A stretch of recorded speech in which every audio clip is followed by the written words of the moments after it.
Hello guys, I hope you're doing well. Today I will explain to you these two topics that we have here. And this is going to be just a little feedback because we already studied these topics at school. And I hope you still remember. In case you have some questions or some doubts, keep watching this video please, okay?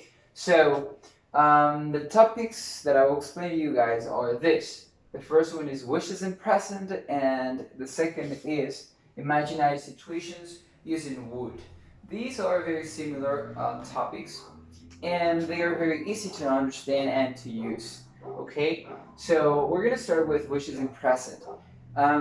Well, before we start, you have to know and you have to remember that when we make a wish in present, is because that wish or that desire that we have is impossible to happen.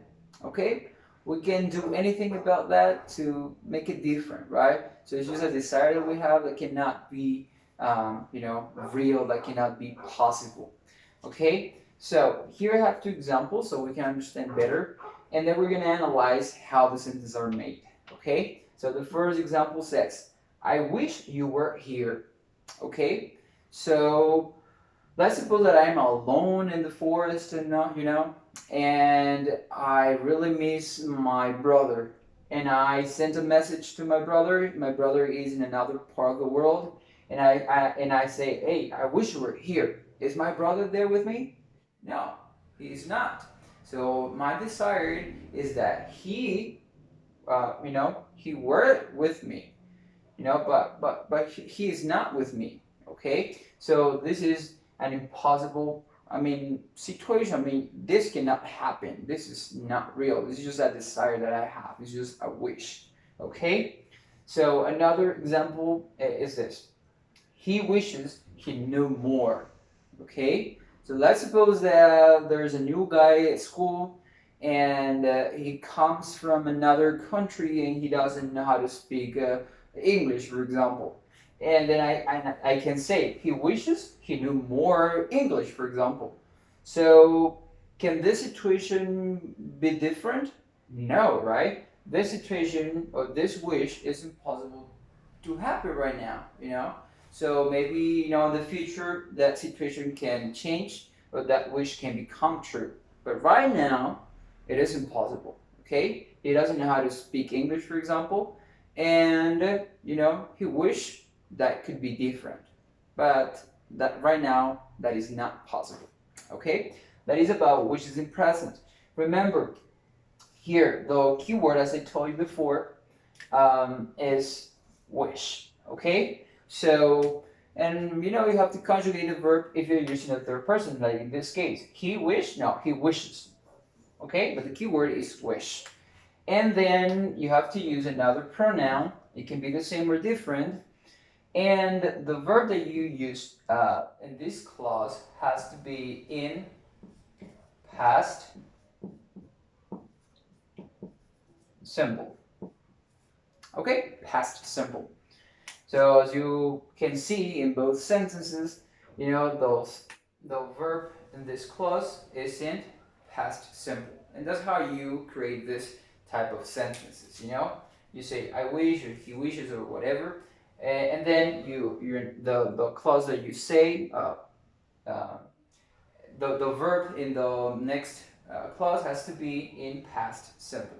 Easy, okay? So now let's look at the other topic, that is imaginary situations. This is pretty easy too, and as you can see here, we're gonna be using the word would. Okay, so for this topic, we can say that these situations are not real.